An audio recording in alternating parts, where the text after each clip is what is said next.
El eco de la libertad. Una historia de expresión en Ecuador.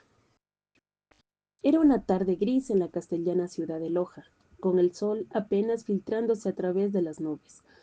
En un café de la plaza de San Francisco, llamado La Llorona, Romina, una joven periodista que recién había terminado sus estudios, se encontraba escribiendo en su computadora. A su alrededor, el bullicio de la ciudad seguía su curso.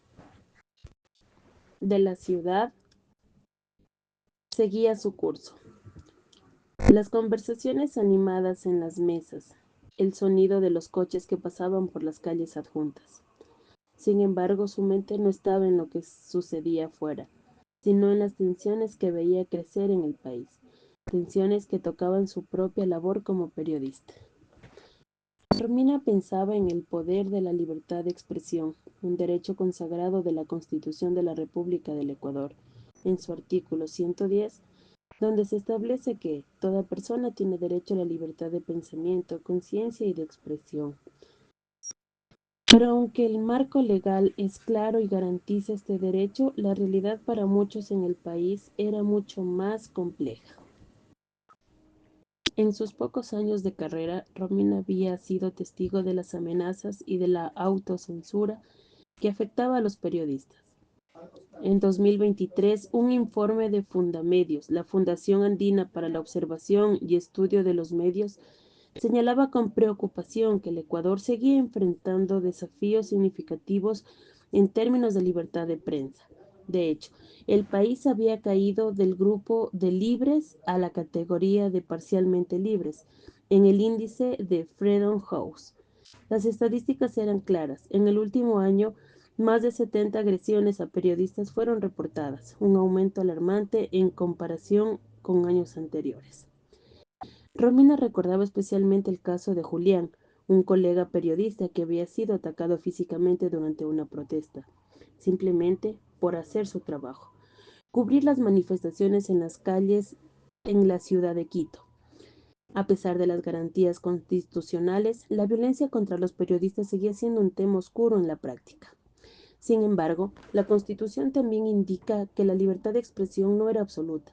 Habían límites cuando se trataba de la protección, de la honra y la dignidad de las personas, o cuando se incitaba al odio o a la violencia.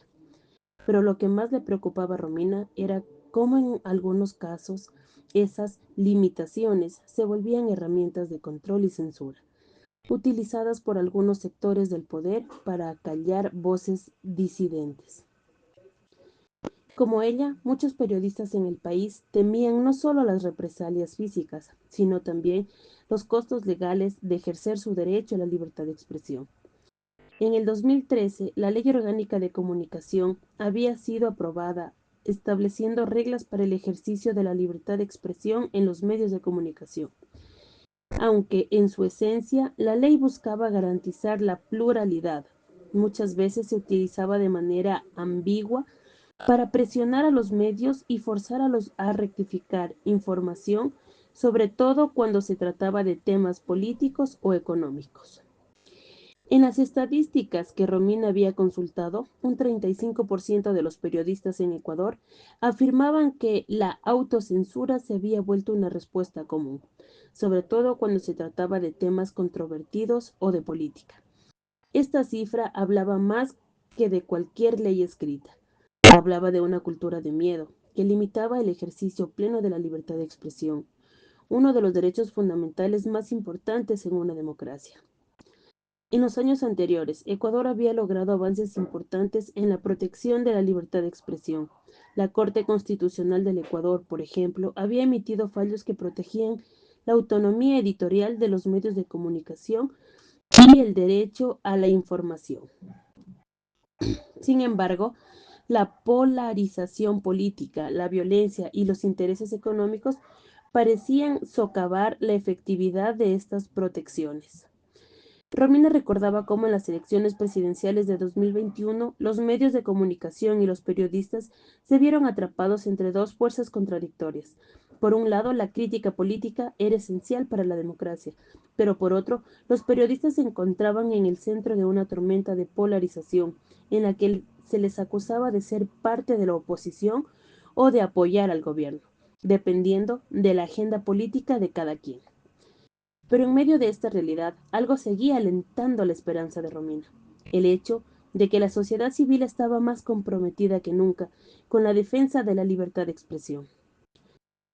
En la plaza, en las redes sociales y en los debates se escuchaban cada vez más voces reclamando que la libertad de expresión no debía ser negociable.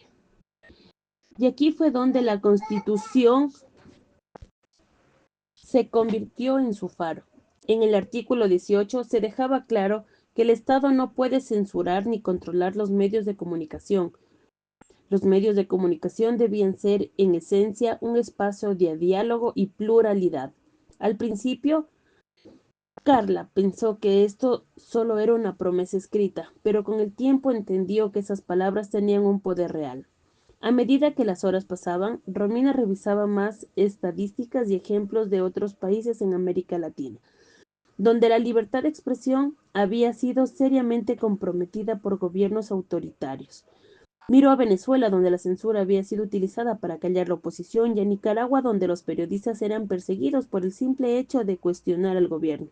Aunque Ecuador no estaba en la situación, la fragilidad de la libertad de expresión seguía siendo un reto para la democracia.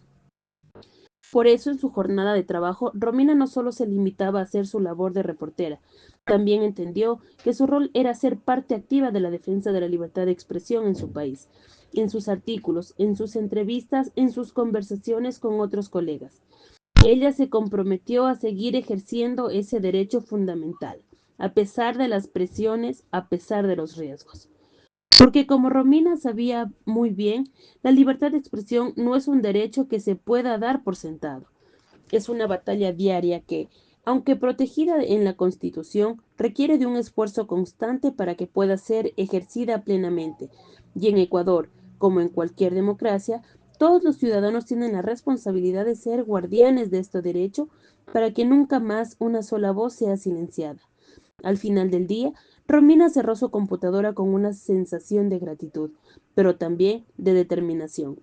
Sabía que en su país y en muchos otros de América Latina, la libertad de expresión seguía siendo una lucha constante, pero como la Constitución lo había establecido, esa lucha estaba amparada por el derecho que todos compartían, el derecho a ser escuchados.